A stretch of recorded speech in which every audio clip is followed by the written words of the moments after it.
My name is Mark Fishkin. I'm the founder and director of the Mill Valley Film Festival, and it's my pleasure to welcome you here for this really esteemed panel dealing with the state of the industry. And I'd like to qualify that on industry. What we're talking about really is films that we believe, have a artistic and at times a social message, but not necessarily, but films that are made for adults that fall into the area. As we know, all filmmaking deals with many different crafts, but the area of art and entertainment. And some of these films are what we also call diverse, and diverse is not just dealing with ethnicity, but subtitled films, films without recognizable names. The films that we show here, the films that we love, and the films that I know that I grew up with and the panelists grew up with, maybe not as long as me, but certainly have showed this amazing dedication to the art of filmmaking. We want to see a sustainable community for that, and that will be certainly part of this conversation. I want to mention something about our moderator, Mr. Paul Cohn. Paul is a veteran distributor. You can clap for him. Now I'll tell you who he is. And Paul is a veteran distributor and producer, released films like Mephisto, which won the Academy Award for Best Foreign Film, produced films like The Secret Life of Dentist, a long and exciting career in this area of distribution and production. In addition, he is a professor at Florida State University. He's head of the Torchlight program, which is a program that is just starting in many film schools where they're teaching film students about the business aspects of making films. Because let's not forget, it is a business, and people have families, and they need to support them. And this is a critical area that we schools need to spend more time on. Paul leads this program. It's a diverse program in the sense it has many different programs dealing with marketing and interns, and every film student spends their last semester with him. Not at his house, Yeah. but you know what I mean. With me. So without further ado, Paul Cohn. I want to thank Mark and everyone involved with this festival, including you all here today in the audience, as this is one of my joys of continuing a career in the film business, coming here to Mill Valley. It's one of the most spectacular regional festivals, not only through Mark's curation and relationship with the industry to bring you films 2 weeks after Toronto. I mean, some of the best and most extraordinary films that are available anywhere in the world, to an audience that comes out and participates and is friendly and wonderful, in a theater that's spectacular and in a community that embraces it. And it's a privilege to be the moderator of this esteemed panel who has traveled from different parts of the country and left their family and their lives to come here, because what we do today is important. And that's to share with you our understanding, doing this every day in the business of film and living through the state of change that is the chaos of motion picture production and distribution. And hopefully be able to answer not only your questions, but give you takeaways that can help you as you move forward if you are filmmakers. And let me ask you at this juncture, how many of you are filmmakers or aspiring filmmakers in any service of the film? Wonderful. So I'm hoping that you will ask questions of us. That's what we're here for, is to answer them. We'll present some information. We'll present some of our opinions about not only the state of the industry as it is today, it will be different tomorrow, but also what we think about the immediate and long-term future. And those are opinions, but they are educated opinions. Because we're in this for the long haul. I think every one of us still gets up every morning and loves what we do and loves cinema. And I just want to enjoy you all here, so I'd like you to participate. If we say something during the course of our presentation, please ask a question. Otherwise, hold off, and we're going to have a very lengthy opportunity to have a vibrant Q&A afterwards. I'm going to give a very brief introduction to our panelists. You can read about them on the beautiful handouts. I am, in fact, a 35-year veteran as an entrepreneur in building motion picture distribution companies. I acquired and distributed films for 35 years in New York City. Some of my partners were high net worth individuals such as Carl Icahn and the Rothschild family.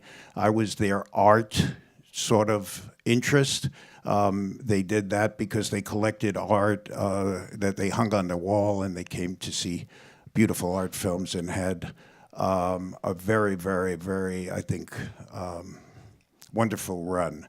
10 years ago, after releasing films by Alan Rudolph and Michael Apted and Jean-Luc Godard, I decided to retire and realize a lifelong dream of adopting and raising wild horses. And I moved to the state of Florida where it was affordable, and immediately became a member of the faculty at Florida State University as a College of Motion Picture Arts. I'm a filmmaker in residence and a teaching professor, and created and am the executive director of a program that educates students in the business and modalities of the changing world of distribution and marketing, and have interns work for me in a privatized company that I negotiated with the university. They pay me, I pay them back, and they let me work from the campus in marketing films for companies that provide the films that you see in theaters. And we do that through social media. In the course of doing this work, I am every day involved in the problems of distribution, the problems of marketing, the problems of getting the attention of an audience that wants to see a movie and may not know about it or may not be aware of it in different parts of the country because of the costs of marketing and the challenges that face the current distribution network for independent films. I'd like to introduce some of our esteemed panel members. To my left is Ed ARENTZ. He's the managing director of Music Box Films. Music Box Films is one of the distributors in the country that respectfully still takes the risks and provides us with the opportunity to see some of the world's finest cinema by distributing it throughout the United States. Ed was actually one of my clients, and I worked on White Wedding and Bride Flight and marketed some of his films, but he has now a lineup of really extraordinary films he may talk to you about, as well as his knowledge of exhibition. Today we're going to talk about acquisition through exhibition, the production of films through the release of films, and how we grab some money along the way so we can continue to make more films in the future.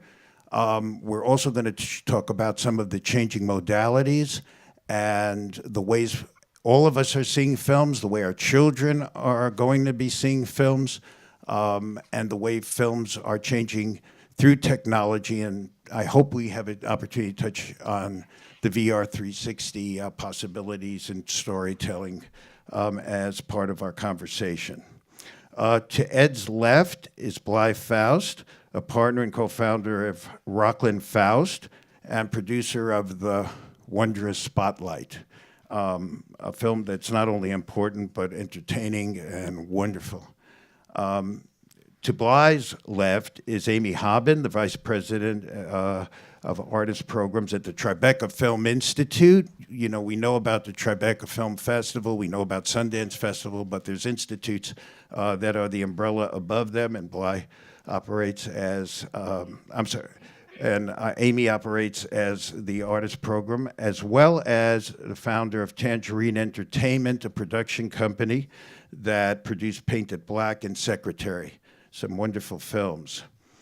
To Amy's left is RUTH VITALE. Ruth, and it's wonderful to see Ruth again today, it ran Paramount Classics. She founded and ran Paramount Classics, the independent division of Paramount Pictures. And among the films they released was A Virgin Suicide, Hustle and Flow, and that's, I mean, the tip of the iceberg. They released so many fabulous films. And currently, and Ruth will talk about, she's the new sheriff in town. She's going to be protecting our intellectual properties, art, theater, film, literature, in an initiative that she created and founded as the CreativeFuture. And we're going to hear about that because piracy is an epidemic that's important to talk about. Arr, piracy.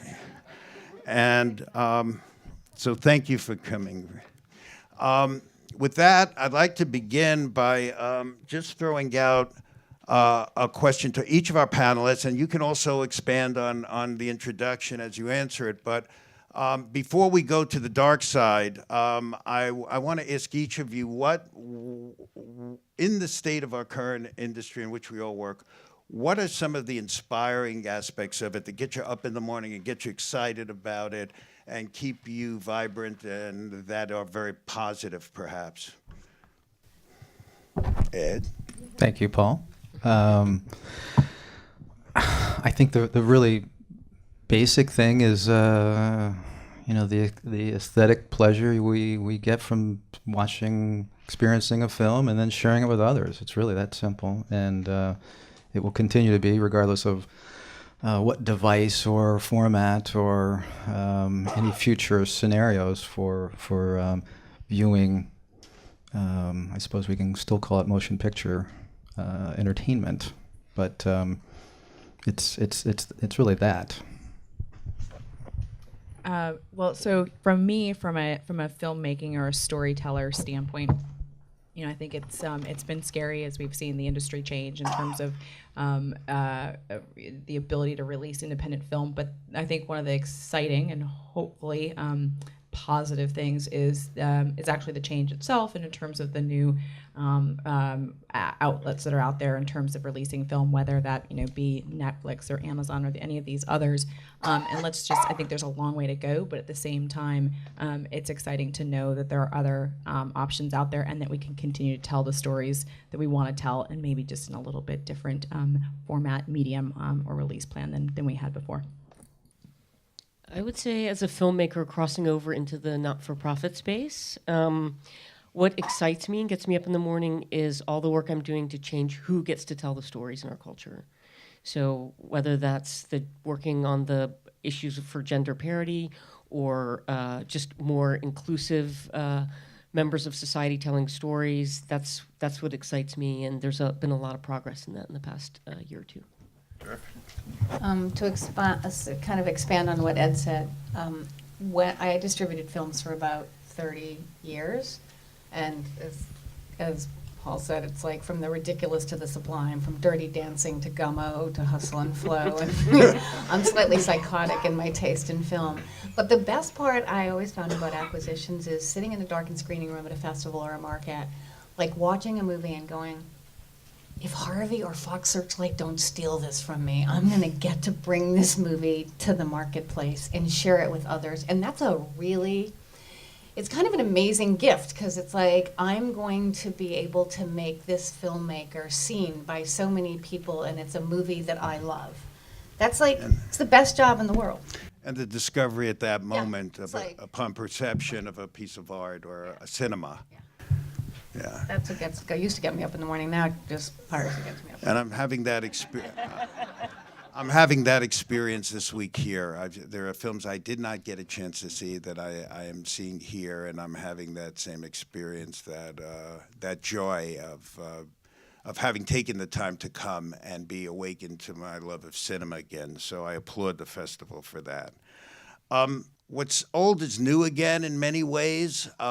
We still produce films with a strategy that we have learned and employ and perhaps modify a bit. We still distribute films, at least the members of this panel, in a traditional way. And I just wanted to reflect on that a moment so we understand exactly what happens from the time that we make a film to the time we sell a film to the time we distribute and exhibit a film. And I was hoping that, BLYE, you might begin, and then Amy, a little bit about the process of how you select the product that you develop into cinema, and what's consistent with it, what changes. Probably every time you start, it changes a bit, and if you could describe that, that would be wonderful. So my partner Nicole Rocklin and myself, we only do stories that are based on or inspired by true stories. So if it fits within that realm, we always and when we take a look at something, we always look at it in terms of well, I should step back and say that most of the people who make these movies are not going to be the studios. So we know that when we go into a film that's going to be a true story, that's going to be a spotlight-like story, that the likelihood of who's going to make this is there's probably going to be some sort of independent financier. The good news is that we always want to tell a compelling story, but we also are in the business of entertaining, and we tend to look for films that can have that sort of breakout potential, that's probably going to have a little bit higher budget in terms of just production budget, and that might historically have been something maybe that the studios would have made 10, 15, 20 years ago. And so we're dealing a lot with, we're trying to find something that is there a buyer out there? Will Participant make it? Will Black Bear Media? Will Annapurna? One of those? Is there a likelihood that they, would pick it up? And then, you always, even, before that, you work from the step back, who releases this movie? Is it, is it Open Road? Is it A24? Could you see that fitting into one of their slates? Okay, yes, this is something, and then, okay, how do we go about then putting it together in terms of a way that's commercially viable, but also entertaining at the same time? And so that's sort of how we take a look at any project that we're going to take on as a starting point. Okay, so for my company, Tangerine Entertainment, we only work with women directors, so that eliminates a lot of projects that we don't have to look at. That eliminates 94%. Exactly. So once we narrow that pool down, You're not so busy. we're not so busy. No. So once we narrow that down, so who makes the film is very important to us, right? And that's not just it's gender, but it's also, do we like this filmmaker? Do they have a vision? Do they are they somebody we want to work with for 2 years? That's a big part of what we do too. Yeah, and then similar to you, I like to have that light bulb moment where I see the life of the film, and maybe that changes as we go along. But I think oh wow, this film, maybe it could premiere at Cannes, or this film might be a long chugging thing, but it's hitting it's hitting a nerve in the culture that I think a year from now, I feel like that timing is going to be right. So it's this weird, it's a gut, it's marketing. Yeah, it's a gut for marketing. And filmmakers don't do that enough. Yeah, so we start early talking to the filmmakers, thinking about that. If it's based on as Ed you're taking out a film that's based on a best-selling novel. Similarly, the film we have in the festival here, Painted Black, is based on a well-selling novel. I don't know what number it was, but you can tap into that audience if you feel like you can engage that author. That's like a starting point. So we go aha, okay, and then who is the filmmaker? Can we, it's having this roadmap for marketing. I'm just going to interrupt you. Yes. You didn't ask me, but every time. I was going That's to. never stopped me before. I know better than not asking you. No, but and Ed can speak to this too.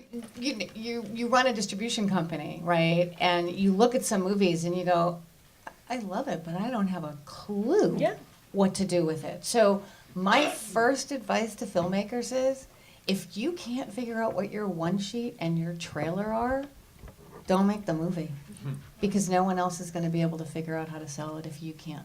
Now, that's not completely true, but you get the idea of it, that if you can't figure out what the essence of the piece is, and both of you have figured out a hook, and with all the noise out there that's not just in film now, okay, in digital media and YouTube, etc., you have to be able to break through the noise, break through the clutter, so you sure as better figure out what that is. While you have the mic, Ruth, I wondered if you could describe a little bit about CreativeFuture, and also in light of how it might influence our producers, as they produce, what they might do to ensure the protection That's of their actually, brand. because Amy and I never really knew each other before today, and so I'm happy that we wonderful. did. Right, I know, it's a mitzvah. Yeah. And Ed and I had never met. It's weird, but so, and BLYE's on my leadership committee, so there she is. Paul and I know each other forever. But so, the thing is that piracy is at an all-time high, okay? I'm gonna give you one set of numbers. I can actually give you two, because I can give you Spotlight. But the one that is really outrageous is Dallas Buyers Club. You all know the movie. Did about $50 million at the box office worldwide. It sold 7 million theatrical tickets, because the average ticket price around the world is 7 and change, average across the world. So it sold 7 million tickets in that time and a little longer. There were 22 million illegal downloads. 22 million. So 3 times as many illegal transactions as legal theatrical transactions. Now, Cassian Elways is one of the producers, also on my leadership committee. He and I were at a private dinner in Sundance, and I gave that number out, and some producer who comes from Silicon Valley, sorry, I know we're in the neighborhood of the enemy, said, well, those 22 million illegal transactions are from tastemakers. At which point, Cassian was like this. And I was like, I think you should sit down, because I don't really think killing him in cold blood in front of a whole bunch of people is going to do you any good. And he goes, well, are you going to answer him? I'm like, yeah, sure, I'll answer him. I said to the kid, listen, I find your argument specious, okay? Because 22 million people, if they're tastemakers, they're directing those people to the pirate links, okay? They're not directing them to legal ways to consume product. But let's say that you're kind of right in some alternative universe. Let's say that 95% of those illegal transactions were always going to be illegal transactions because they're tastemakers. Let's take 5%. 5% of 22 is 1.1 million. At $3 a pop, and that's low for a legitimate legal stream, is $3.3 million. And for a movie like Dallas Buyers Club, that's life or death. All those people worked for nothing. That $3.3 million did not go into their pocket. BLYE and I, we went to DC. So CreativeFuture is about trying to advocate for the rights of creatives, to say creativity matters. Without it, this world would be a pathetic place, okay? It is the cultural fabric of the planet. We've been telling stories since we sat by fires and drew on cave walls, all right? With the advent of technology, somehow the value of what we do has gone by the wayside. And I testify at Congress. I have been in Santa Clara with the other side, and I say, without us, you got 24/7 cat videos, guys. We love technology, okay? We love technology. It enables us to bring our product to people faster and more efficiently. But without us, you got shit. So BLYE and I, we went to DC and we did an event with the Creative Rights Caucus. We brought some of the Spotlight filmmaking team with us. We brought 2 of the journalists. BLYE and Nicole came. John Slattery came. Stephen Carter, the production designer, came. And I think Ben Bradley, right? Ben Bradley, the editor from the Boston Globe, who's played by Slattery. And Liz Bieber, who's the head of publicity at Open Road. And we did an hour-and-a-half panel, not like this, where I moderated, in front of 300 people, from staff to congressmen to senators, about what we do, okay? Because half people in the world think that we shoot movies on flip phones in our backyard. I mean, I've been in the business 30 years. My mother's like, what do you do? Now she thinks I work for the FBI. And I'm like, at this point, I'm careless. So BLYE and I were there, and our whole point in being there was to say to people, this story started in 1999 or 2000. When did they start reporting? Oh, they started reporting in 2001. It broke in 2002. Okay, so they broke the story in 2002. Nicole and BLYE optioned the piece in 2009. Okay? And it came out in 2015. So I said to everybody on the Hill, just so you know, if you can't do the math, that's 14 years for one movie. And I said, so let me give you the numbers. It's 11 million theatrical tickets sold worldwide. It was a gross of about $80 million. And it was 13 million illegal downloads. Okay, it's quite a big a number, okay, as in percentage terms to Dallas Buyers Club. But nevertheless, money that doesn't go to the filmmaking team, who is Nicole in the middle of the thing, said, I was living with my mother when we optioned that script. Which is true. But that's, I mean, that's a And what- great example in the sense of like, that's a movie. I mean, that's a, you know, that movie, people worked for scale up front, you know, and they worked for very little money. And so they were really counting on the back end to compensate in success. And that comes, like when there's piracy that's happening, like on that scale, that comes directly out of the filmmaking team's back end in a big way. So what I wanted to say to young filmmakers or new filmmakers, whatever your age, I'm told at my age that age is just a number. It's a lie. But you need to protect your product from the minute you start to make it, okay? Piracy, within 24 hours of a movie going up in the theater, 24 hours later it's online, okay? Because piracy is not two kids in a basement swapping files. It's a criminal enterprise. It is run by the same people that run guns, drug trafficking, human trafficking, child pornography, okay? It's a vertical for them that costs them no money. They go into theaters, they have a high-def camera, they pull up the seat, they put the camera so that it's steady, they take the audio track from the hearing impaired track and they marry them later. When the digital version of the movie comes I out... bought one of my own films on the New York subway just to see what the situation was.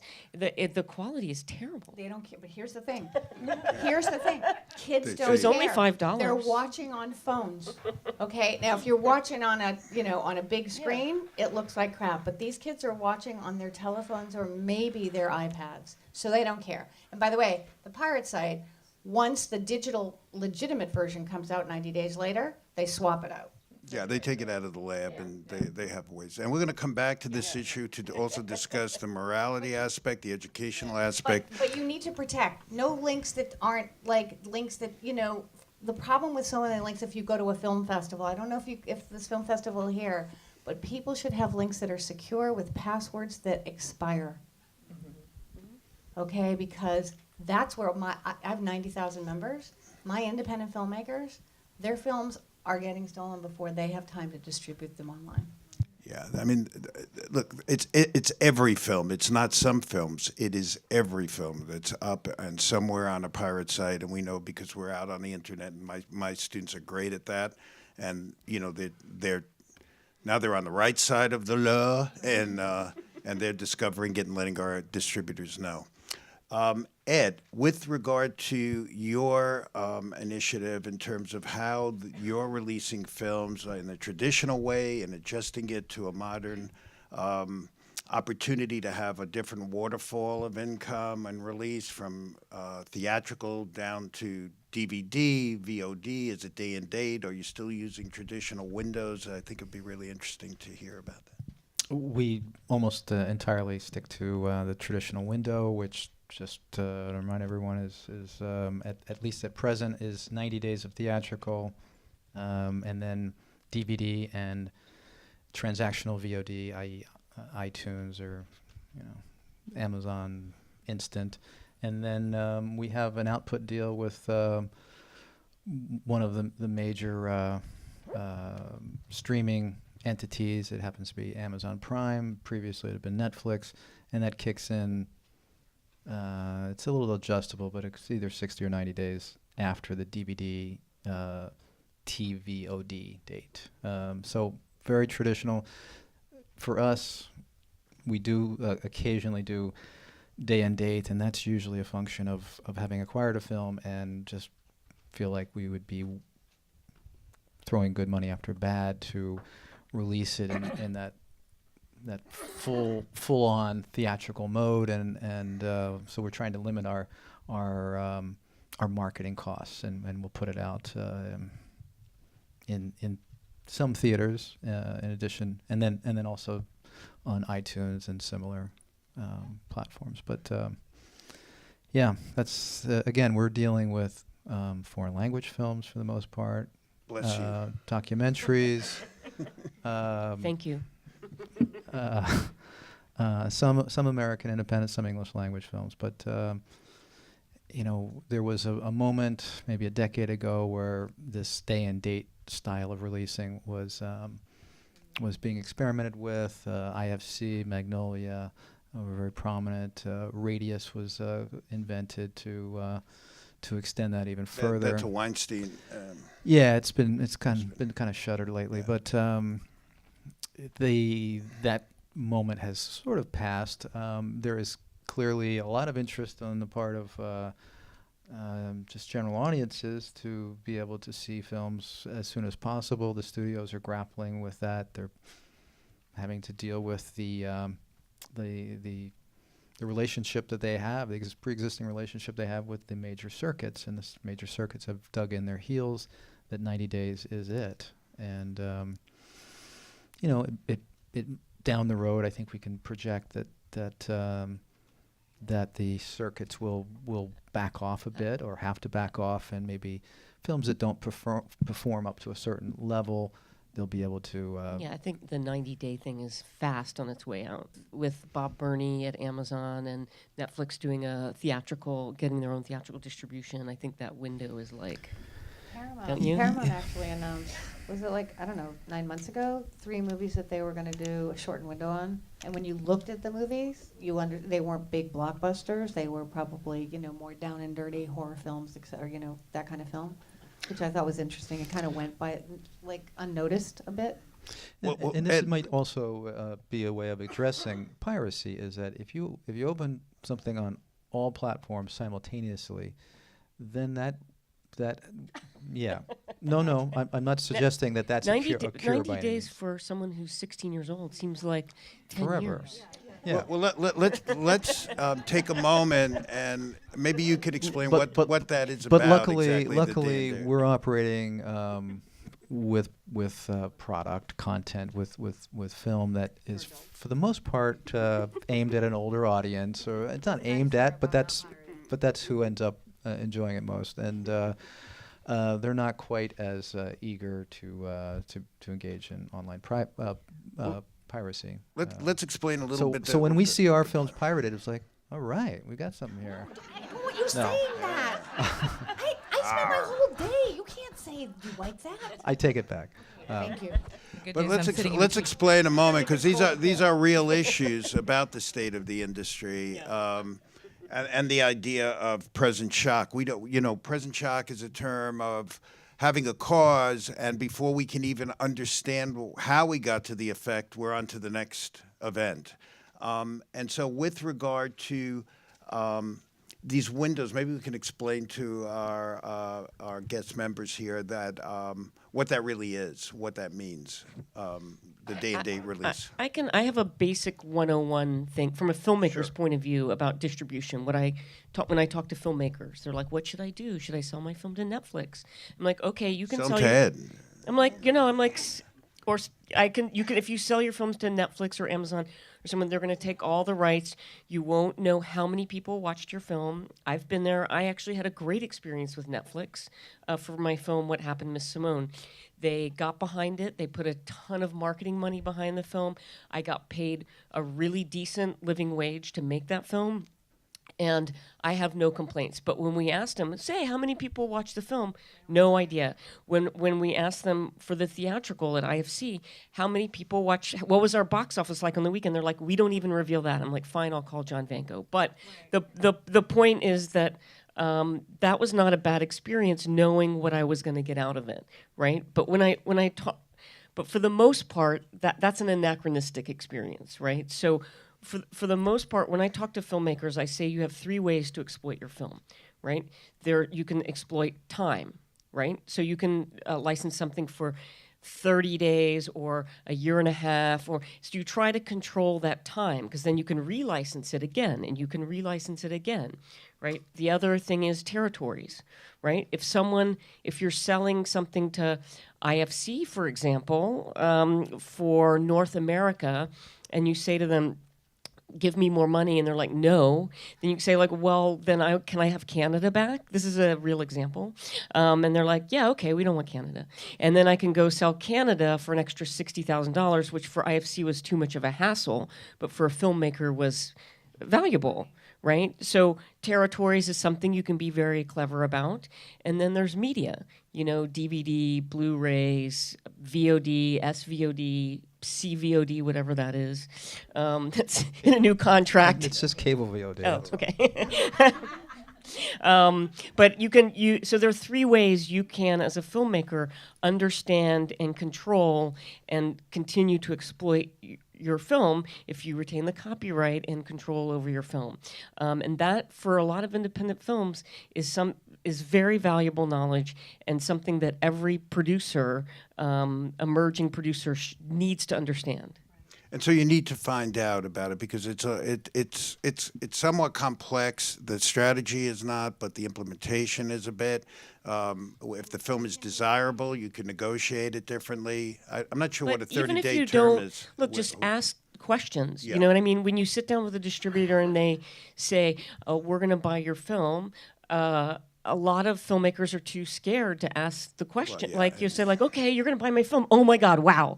You know, just say like, "Well, can we do a 15% fee instead of a 20% fee, or can we do?" You need to understand these contract negotiations these days, so you don't wake up and say, "Oh my God, I'm not going to get my film back for 15 years," or wow, someone's approached me and wants to do a series about my idea, and I don't actually own that.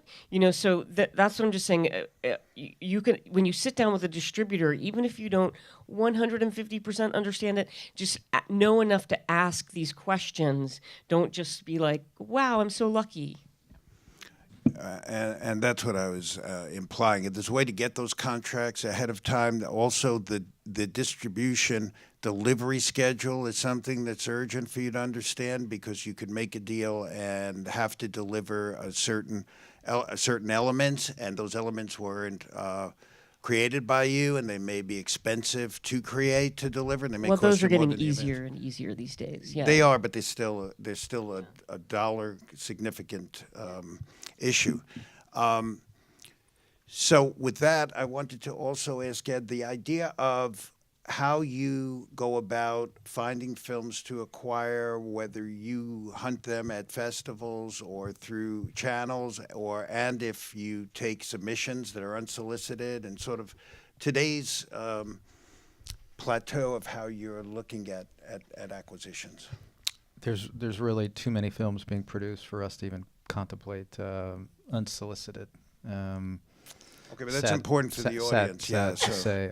There might be other companies with more bandwidth that can do that, but you know, we do it the old-fashioned way of going to film festivals, and effectively the festivals are the first level of gatekeepers, and they're the ones who they're seeing thousands of submissions. You know, I don't know, Sundance is seeing how many 1,000 movies these days, and It was up above 10,000. Yeah.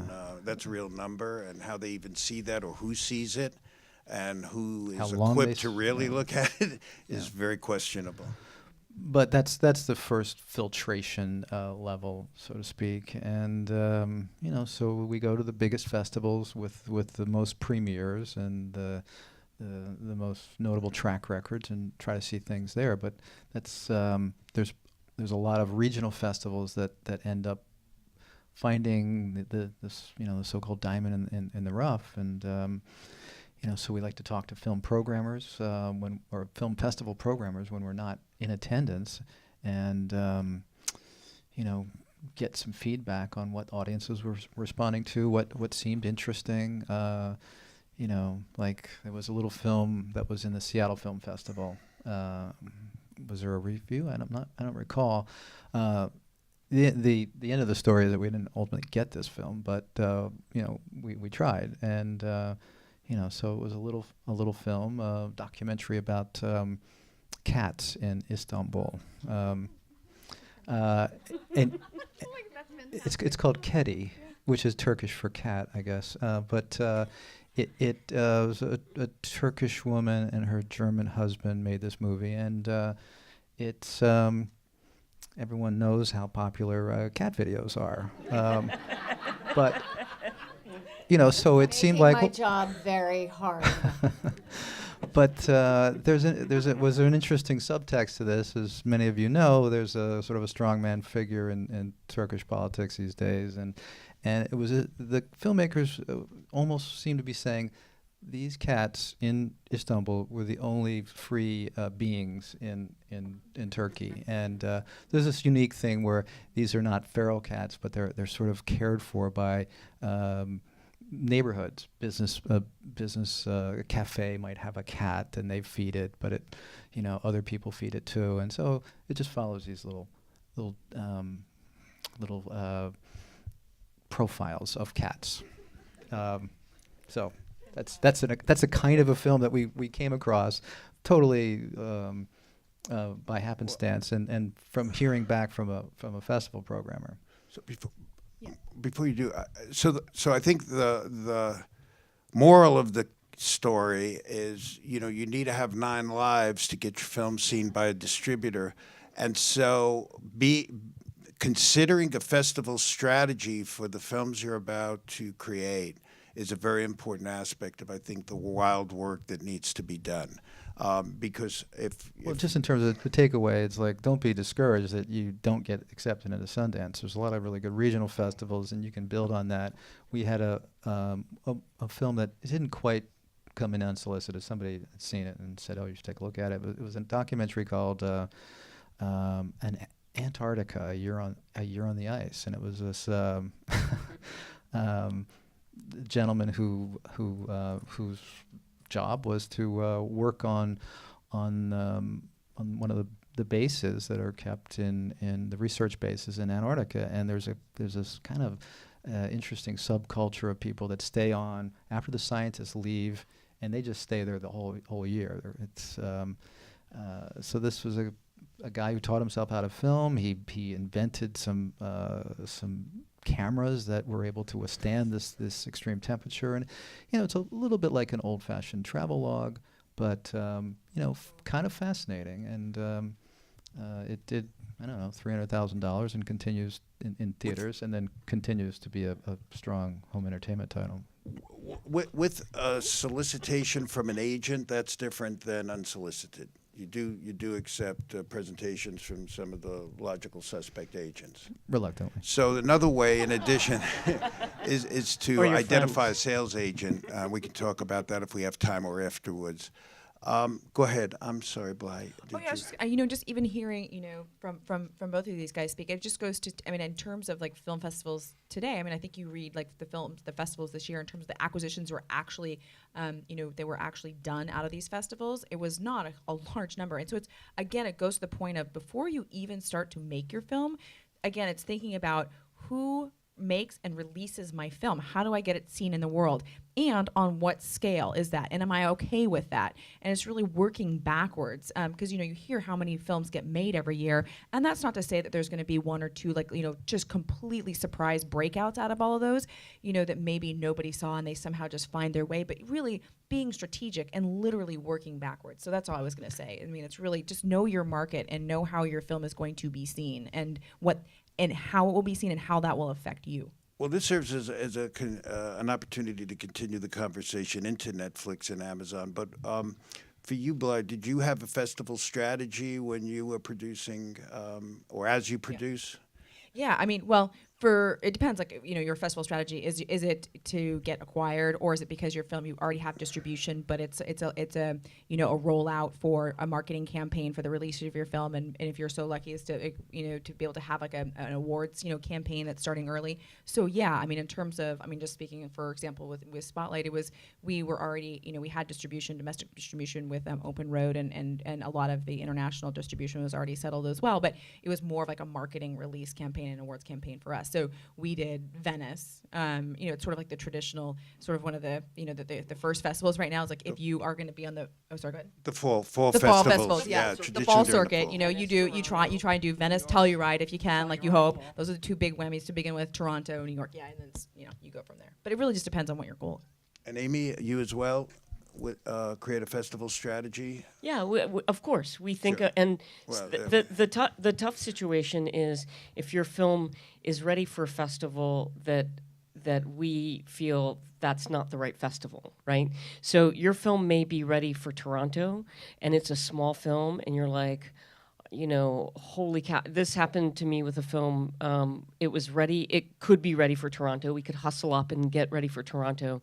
And both our sales agent and myself were like, you know, look, we've been to Toronto. It's really hard to sell a film there. Small film, huge, thousands of screenings all the time. Every studio uses Toronto to launch their Academy movies. Right, so everyone's going to those big fancy premieres. There's celebrities. It's a zoo. You're better off in that case even waiting for Sundance if you can. So, but that's really hard. That's 6 months away, and for a film that's completed, that's a real struggle. You're sitting on the So, financing. yeah, You know, And costs money because you Right, have to money. compete with publicity and Yeah. travel and yeah. but the other thing, the dog I, and pony like, show. I have bought a movie at a festival and then premiered it at another festival. So I bought Virgin Suicides in Cannes. When you premiered it at Sundance, premiered I was it at your Sundance. party. That was a good party. We threw good parties. Yeah. But in that case, it was okay because I'm a distributor. I'm Paramount Classics. Nobody's worrying about my bottom line and that I'm going to be out the money that I paid for it for another 9 months. But it made sense because Cannes is Cannes, and we bought multiple territories, meaning we bought more than just the United States and Canada. But to make a splash, Sundance was really the perfect place to do that for that film. And to bring attention and awareness once you were in control of the marketing. Briefly, I understand that piracy never occurs in the festival process. Is that true? No, that's not true, and you know it's not true. You're just irritating me. So you'd be careful. Here's the thing. It's impossible. You know, there's mornings when I wake up and I say, Don Quixote and Joan of Arc have nothing on me, because most mornings I'd light the match myself just to put myself out of my misery. We're not going to stop piracy. Because it's at film festivals. It's in the film festival screening process. It's at the studios. Now, the studios have such tight restrictions now that it's generally not before the movie's released, okay? Piracy at the studio level is generally the day it goes into the theaters. But with indie films, it's not the case. Totally. It's beforehand because they don't have the manpower to keep it under lock and key.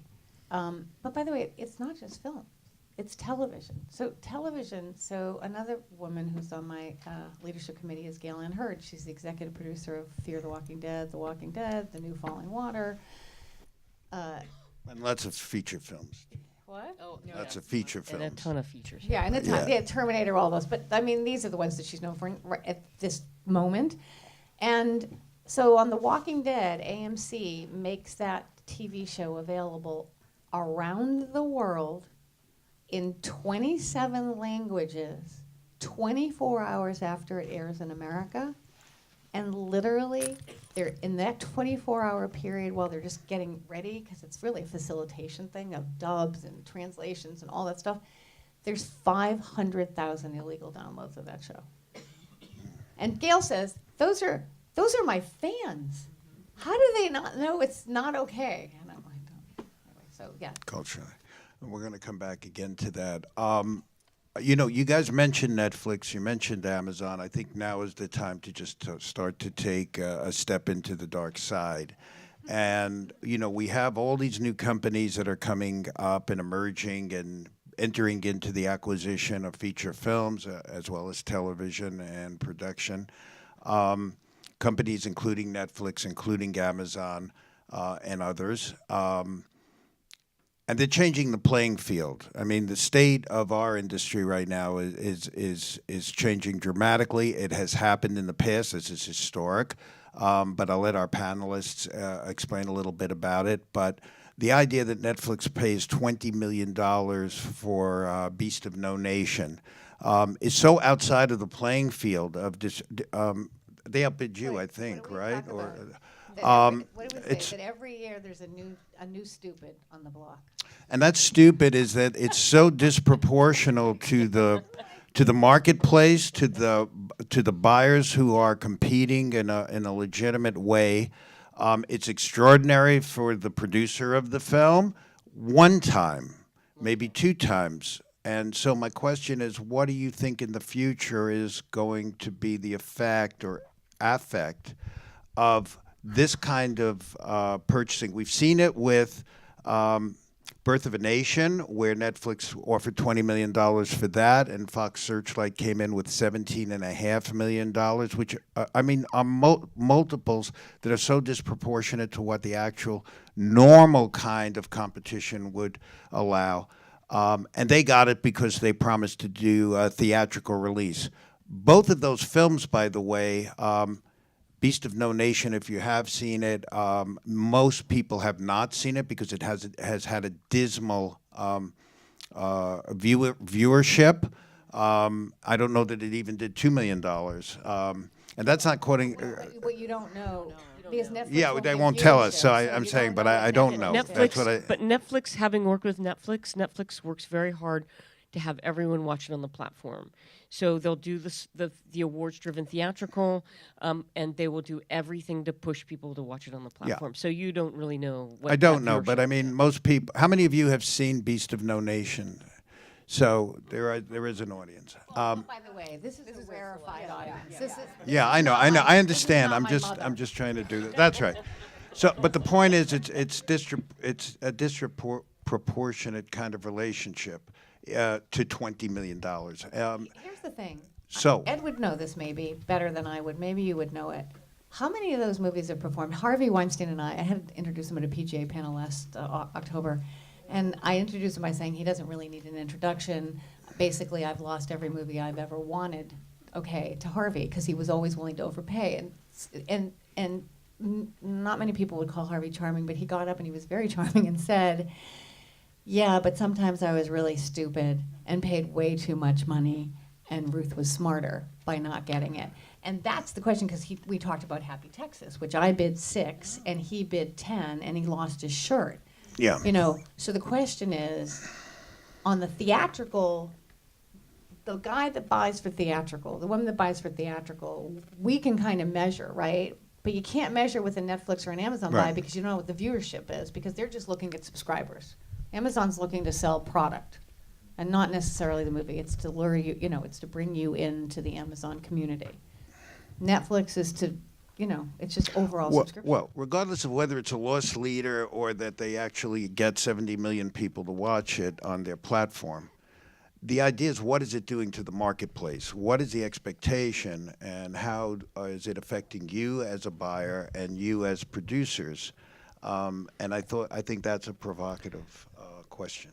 It has a lot of varied effects, and some could be perceived as positive and some negative, and by depending on who it is.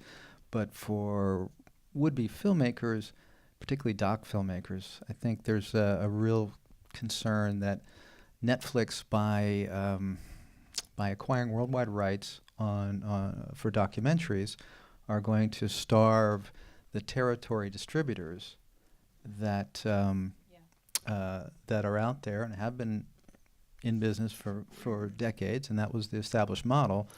So you have a scenario where, let's say, an investor put in, $2 million to make a documentary, and Netflix offers $2,100,000, and the individual says, "Okay, great, I'll take my money," and then the filmmakers are kind of left with, in some cases, not with very much notoriety from having done this. The former established mode of distribution is more of a piecemeal thing. So there's a sales agent, and they'll sell off territory by territory, and so sales agents and producers are now having to calculate, okay, do we take the worldwide overall deal, or do we do the hard work and do the individual territory sales, or in some cases there'll be a group of territories, and let those individual companies invest their time and money into promoting that film and that filmmaker. So if Netflix continues, and Amazon as well, as they become more global in their acquisition strategy, to the extent that they undermine independent distribution throughout the various territories, I think that could have a very undermining effect. Go ahead. Yeah, one thing that you hit on right there is sort of sustaining something in the marketplace, right? So if you're a filmmaker and the film is really good and there's some deep ideas there, it might get this big burst and then disappear, right? Whereas if you do some festivals, the theatrical, you do the traditional windowing system, it sustains this idea and this filmmaker in the marketplace over a period of time, right? And it helps build careers and auteur filmmakers, right? I will tell you, it is our responsibility to make sure that this continues, because I spend a lot of time with the other side. They don't care about what we're making or the stories we're telling. It's just another, and actually someone... Or who's making them? Oh, by the way, actually someone at YouTube told a producer friend of mine that her movie was as valuable to them at YouTube as a Romanian home wedding video. Okay, because for them, Nice. it's a piece of stuff. All right? It's product. It's just a piece of product. And if the home wedding video from Romania gets as many hits as, and Were there that's like- cats in that? Cats video. Yeah, Cats in no, that that's the thing. wedding? No, I'm like, you guys have cat videos. And Fred Von Lohman, who's at Google, said, he goes, I'm going to talk to those cats. You're being really mean to them. I'm like, I'm a huge, huge fan of cat videos, but it can't be the only thing that we have. So my only thing is, if you love film, I wrote an article in Variety 2 weeks ago about the closing of Metrodome, which is a UK distribution company, and the closing of Fortissimo, which was a wonderful international sales company who did Wong Kar-wai and Jim Jarmusch. I'm like, it is incumbent upon us as cinema lovers, okay, to push and support cinema. If you see a little movie, go on social media and amplify it, okay? Because the other side, they don't care. They think we're a joke. We have to find ways to amplify audiences. It's super important. Well, I think yeah. So I think we're going to talk about that in the next segment. But if Amy, did you want to? I was just and then there's they're Bly, Sorry. we're entertained. No, I thought she had something to say, but Hello.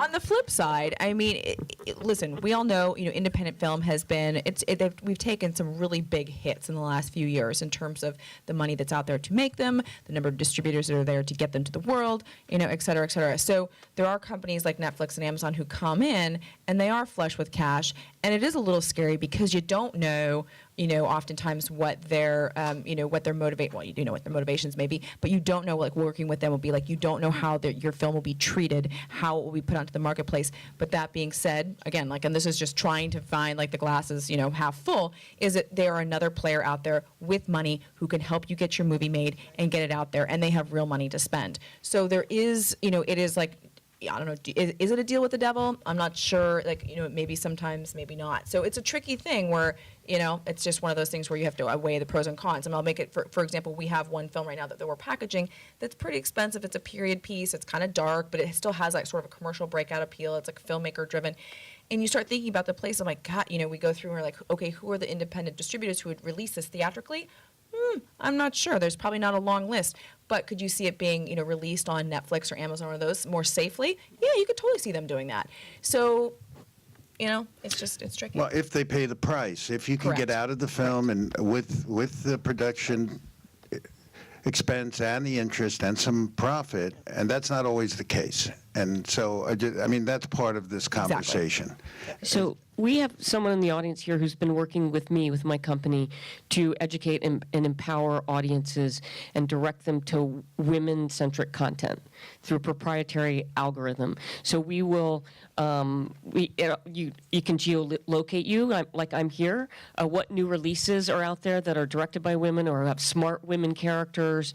The app will help you, guide you to that. It'll say what are new releases, what are on Netflix, and it has a number of tools that can help you as an audience member say, okay, you're like, well, how can I support more women in the industry? You know what? Buy your your tickets through this app and support women. It'll curate content for you, and you can also give back to emerging filmmakers. So it's got a number of mechanisms which we can talk about. Yeah, at and length should. later. Oh, It's called Tangi. So, you know. And you can sign up for our beta at tangi.mobi. TANJI.mobi. Thank you. So, you know, I think to dissect this conversation is that if Amazon Prime or Netflix is willing to pay the price to take your film out and allow you the luxury to have an income so that you can continue to make films, it's a new player.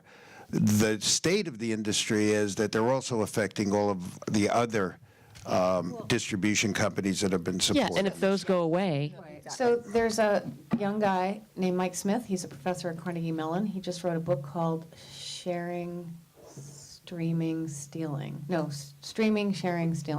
Never get them right. And basically, he talks about the fact that if you don't know the end user, you ain't going to be in business. And the studios, for instance, don't generally capture the information of who you are and what you like. Well, certainly Netflix does, and certainly Amazon does, and certainly iTunes does, and some of the smaller, you probably have a mailing list, I would think, right? it's pamphlets. A little. Let me get back to you on that. Okay, but that's the thing, you know? It's interesting that, you know, Disney probably has a very good idea of a grasp on who their consumer end user is, but Mike's call is, if you don't know the end user, you ain't gonna be in business in 10 years, because you can't get to them. And that's something that you, as a filmmaker, I think you should also think about, is to develop your own fan base, your own email base, your own Twitter following. You know, it was, years ago, it was like, if you wrote a book, the book publishing company would, like, get out there. Now, if you want to publish a book, the first thing the book agent and the book publishing company ask is, what's your Twitter following? Yeah, because no more bookstores. Amazon took care of that, as they will with the film business. Okay, now Perhaps. I'll kill myself for real. It's only the second time today. So, I think that the other aspect of what's going on in terms of these companies is that the smaller companies are sort of struggling to compete for a number of films, and the companies like Amazon and some new companies that are coming up are struggling to make a market share in the ability to acquire and to release these films. In the release of the films, and I want everyone to sort of describe their understanding of what would be a proprietary waterfall of income. In other words, if you're going to forecast what you might expect to do with a film, are you attributing a similar amount to theatrical success as you might have 5 years ago? Are you increasing the amount for DVD or VOD? Are you adjusting your thinking in terms of how you look at how a film may succeed? Is it film by film? Ed? Well, I do want to just mention that Netflix and Amazon Prime are also our partners and smaller distributors' partners in terms of being, you know, a source for revenue that wasn't there, you know, some of the years that you were. Well, they were my partner, and I actually had a deal where I had transactional participation, so they paid me in advance for my product, and every time anyone would watch the product, I had a transactional participation in that. But the output deal scenario, a lot of smaller distributors didn't have output deals. You know, the only output deals available were HBO or Showtime, and they were strictly with the studios. So Netflix and, just generically speaking, SVOD streaming, subscriber VOD has allowed a lot of smaller distributors to have a, you know, pretty healthy business model. Now what is emerging is that those partners are deciding to, well, we're just going to cut them out and buy these films ourselves. Well, that was, I think, to my point, that was the issue, not the fact that they're not an important participant in the waterfall of income for you. But the good news is that there are more screens than there ever have been before in lovely facilities. The RUTH Film Center is a perfect example. Than there ever have been, and so theatrical is still a really viable platform, if you will. DVD is in a bit of a free fall. Thank you. So I mean, I think that's important for the audience to know. I mean, that just it really just hit because older audiences tended to be they stood by DVDs, but I guess their children are just beating them over the heads and saying, Mom, Dad, what's going on? Why are you still getting these discs? So we've noticed in the last couple of years that the decline in the share between video on demand and DVD is now catching up to what the studios have been seeing for a few years. One of the studios told me that they're still doing well on Blu-ray at Christmas because it's a physical gift you can give. And it's funny because I have a friend of my dad's who always gives me books at Christmas, and I'm kind of like, can't you just give them to me so I can get them on iBooks? Because I don't want to carry a book around anymore. But it's the physical gesture of giving that people want to do. There's definitely collectability. The educational market, libraries still want a physical thing. Children's, the family market, for product that needs to be watched dozens of times. And I also think Blu-ray is a remarkable technology. I mean, it is a beautiful way to see a film. But there is a decline, and many of your colleagues are no longer bothering to release DVD because they don't have perhaps the outlets that you do, fortunately. And it's changing. It is changing. For sure. The output deal that we currently have with Amazon Prime, if that went away, that would change the equation to the point that I'm not sure we'd be able to continue to function. But again, I'm not asking for anyone's sympathy or because there will those films that we won't, if we're not distributing, somebody will be.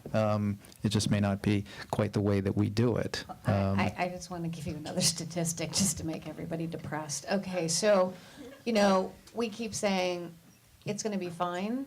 It won't be fine, seriously, unless everybody puts some effort into it.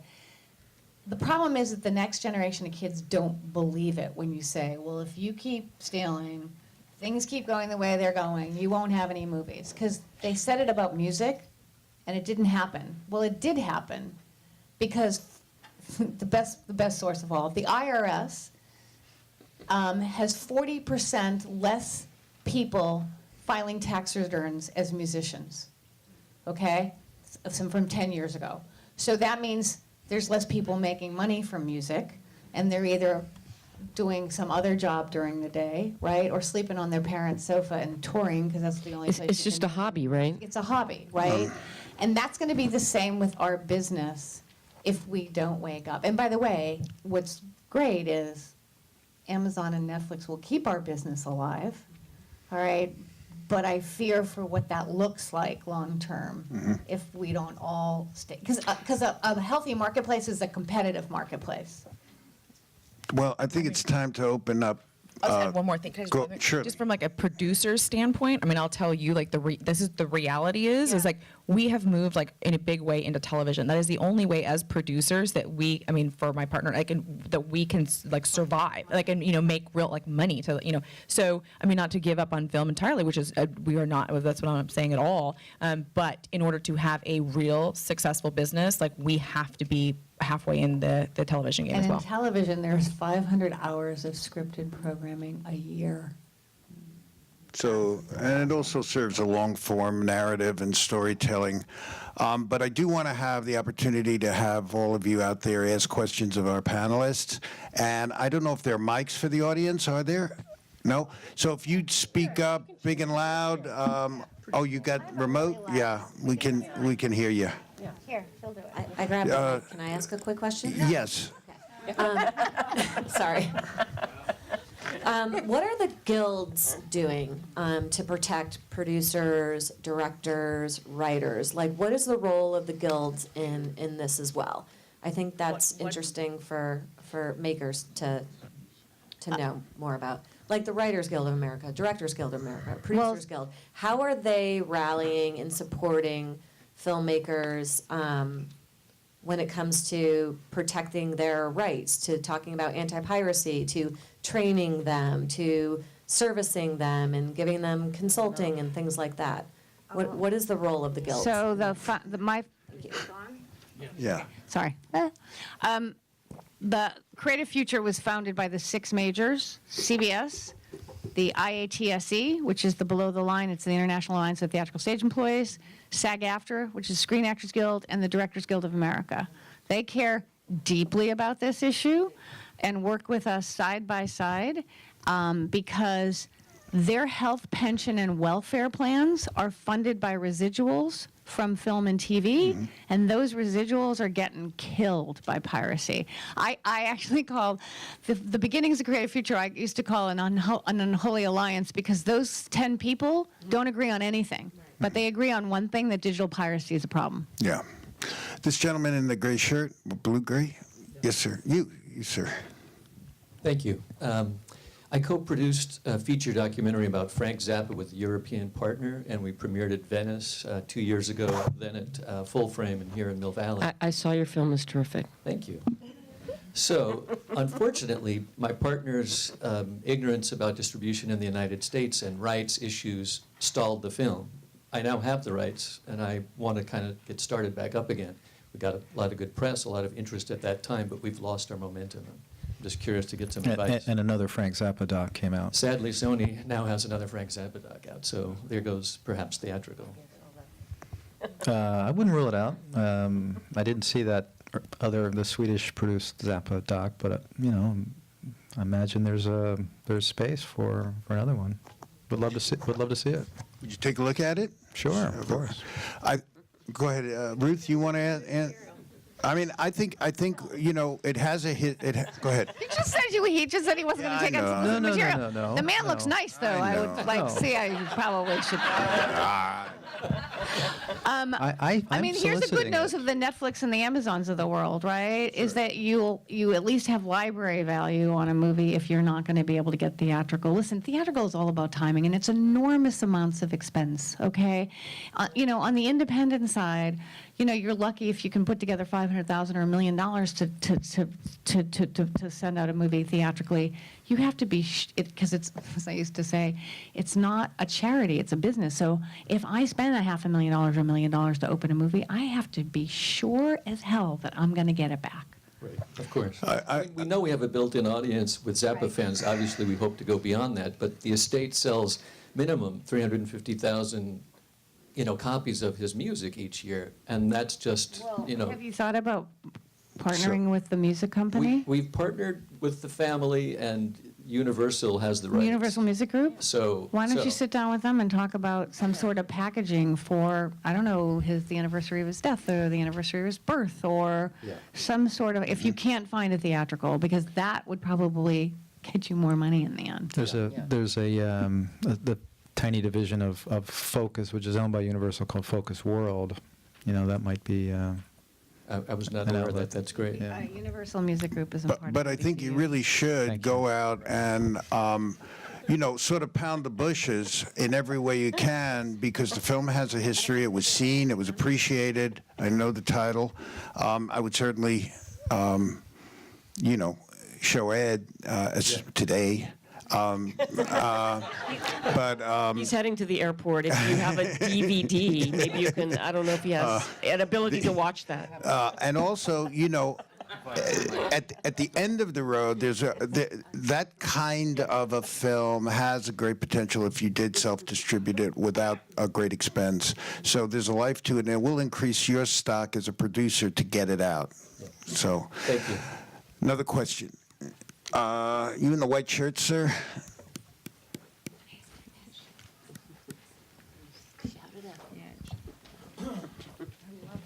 Silicon Valley reporting in, you were talking a good bit about piracy and seeing it kind of a negative thing for the industry, but isn't it kind of money left on the table where it's maybe the audience or the time that they want to watch the content, or just in the setting that's in, maybe they don't want to go to a movie theater, or maybe don't want to watch it, in that setting, that piracy kind of represents that lost money? What's the question, though? The question is it's kind of, you see piracy as a bad thing. It is a bad thing. But I'm saying it's an opportunity. It's money that's left on the table. I understand that, but here's the thing. By the way, let me start with a really quick thing. So my Uncle Pat's 91 years old, and this summer he emailed me to tell me that he listened to a Tony Bennett song that was sung by Kevin Spacey and by Frank Sinatra, and he really liked the Kevin Spacey version better. Maybe it was a Bobby Darin song, okay? And he goes, and I broke every rule that you've ever said, and I'm really sorry, but it was really good. So I have no idea what he's talking about, okay? So I call him up and go, what are you talking about? And he goes, well, I pirated it on YouTube. And I'm like, so let me understand this.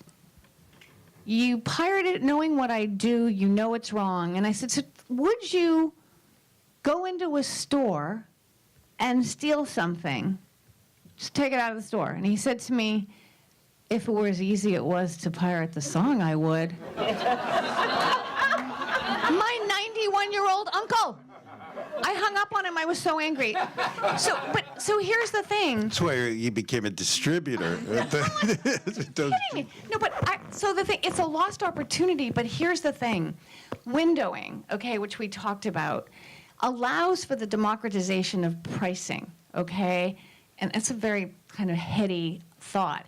But the reason that as it goes down the line chain from theatrical to transactional VOD to free TV, the pricing gets cheaper is because of windowing, all right? So I'm not sure of your question, but if you're asking just make it available all at the same time? Well, so there's more to it than this. It's the fact that, so these are all these are legacy ways of distribution. We have movie theaters, physical movie theaters. We have DVDs. We used to have VHS. We used to have, pay-per-view. Cassette decks. These are all things that are all dying. They're all going to go away. Yes. At some point, we're going to digitize this. Virtual reality will change this as well. And so to simply saying, well, that's a bad thing, don't do that, is simply saying, I'm going to leave money on the table. That I think that the better attitude is to say, the technology is going to change. People are going to look at, they're going to watch virtual reality film. They're going to watch 3D There's film. 400 venues, legal, legitimate venues, to watch movies and television shows. 400 in the United States alone. And I want to move away from this, but it really doesn't matter. What you're saying is completely missing the point. Filmmakers make films, and that's their career. They need to monetize how those films go out. So it doesn't matter whether it's virtually or in a trip to outer space. The end result has to be that they get some remuneration for their work. And so the models will always change, but the result is always that they have to recoup the expense and the investment interest and get some positive return. And no one's disagreeing with you, okay? The sooner we can get movies out there, the better. Sean Parker is in the middle of launching something called The Screening Room, which will be day and date with theatrical, for a 48-hour period. Some theater owners are up in arms, other theaters are not. I think, even before I took this job at CreativeFuture, I thought there will be a day when you will get content all at the same time. I don't know what the financial model will look like because I can't figure out how to make it work yet. Right. But someone smarter than I will do that. And it needs to be done. That's the point. But piracy and still piracy won't go doesn't away, do that. okay? Because some people just like to steal. Do you know what I mean? The thrill. And unfortunately, it's culturally almost acceptable among young people, and that's got to change. And I'm not even sure it's inevitable that piracy will have its way. I mean, if the Get this gentleman here. if the people who control the pipes decide that no, we're not going to allow it, it's pretty easy to stop, and that's been the great frustration. Mm-hmm. Yes, sir. I think it was last year at this panel that I heard the figures that there were some 50,000 feature films made each year, and about 50,000. It's probably more like 10, including documentaries, Well, 10 to I'm 11. pretty confident of the number, whether you want to believe it or not, and then only about 500 get theatrical distribution. Well, in the last 2 years, it's been about 720. Okay. So it's increased, but it was before that about 550. Okay, so obviously a small portion get to theaters, and there's a hardware limitation. There's only so many seats, there's only so many theaters, there's only so many hours in a day. So my question is, there's a lot of films being made, whether it's 10 or 50,000, and a lot of opportunity for probably some good films. Some of them are crappy, some of them are probably really good, and since some of the theater versions are pretty crappy anyway, it's kind of a. My question By the way, is. your 50,000 is certainly probably true for all of the world. Oh, yeah. Because Yeah. India But makes not- 2 a yeah. day. Okay. But not in the U.S. Fair enough.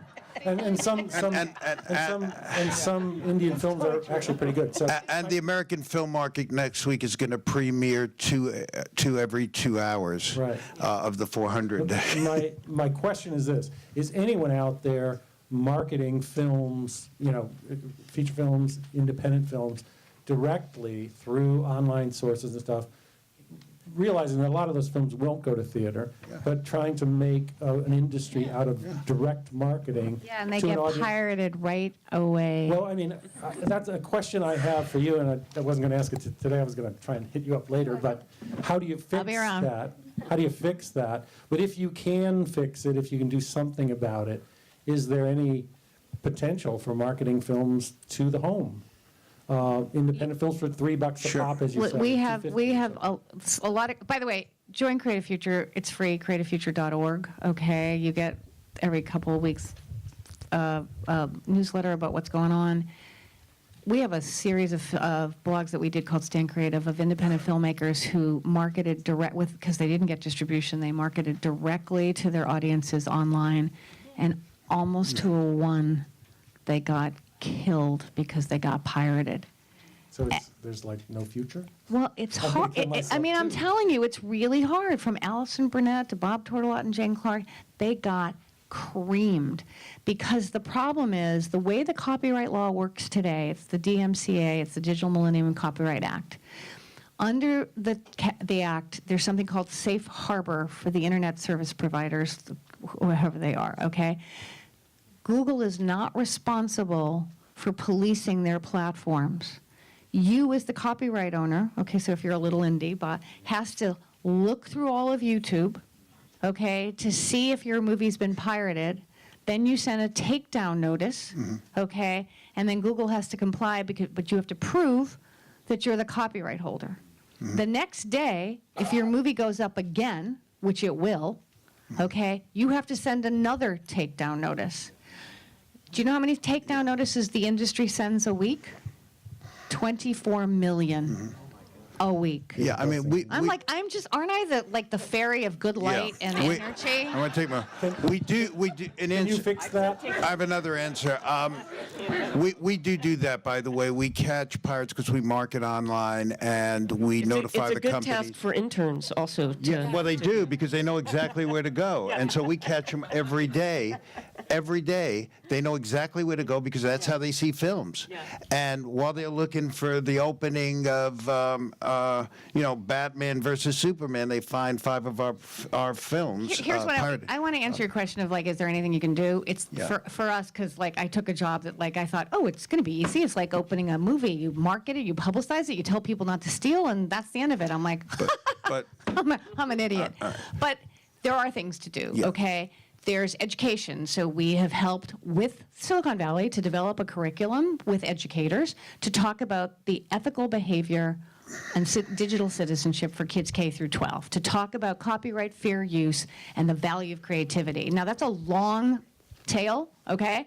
But you start with kids in kindergarten. You talk to them about the fact that if they create, it's theirs to determine what they do with. That's one of our initiatives, to get to kids to say, you are allowed to create and make a living from it.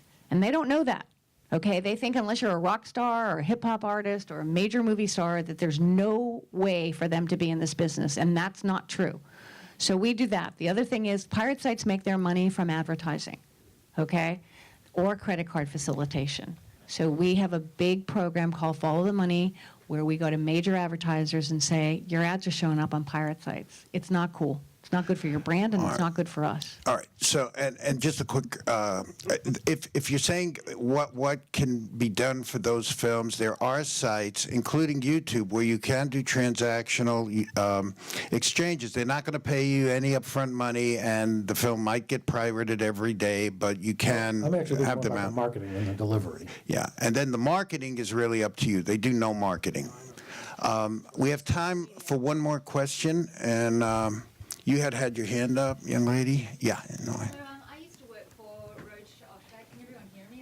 Yeah. So I used to work for Roadshow Entertainment in Australia. Graham the largest Burke. distributor. We love Graham. And we were always, this is 20 years ago before streaming, and we were always complaining about the piracy of BLYE DVDs or screener DVDs that would get out. And so we were already back then talking about these are criminals, and we did ads around that. But it just wasn't resonating, as I argue, rightly or wrongly, that it doesn't resonate today. And so while I was there, I was thinking there has to be a better way. We've got all these student, particularly demand for film, but they just don't have the revenue. Why don't they go and see films in the cinema? Why don't they pay any money to consume these films? Probably because they don't have a lot. So I started Canopy, which is now the largest streaming distributor for education around the world now. Yay. Yay.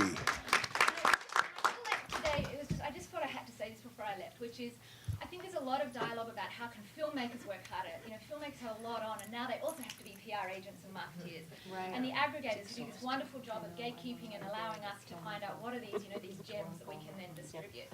But surely there is an argument as well to create more innovative platforms, an innovative way of finding an audience. And sure, it might be unsexy, like Canopy, the media, the publications that the film media find, this is kind of an unsexy thing whenever they talk to me. They think, we want to see the glamorous side of the media industry.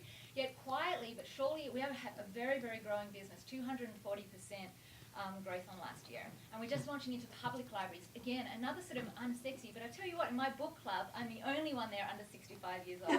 Everybody there wants to watch classic, independent, foreign film, and they're all signing up now. Because for the first time, they can actually access these films, which aren't available on other platforms.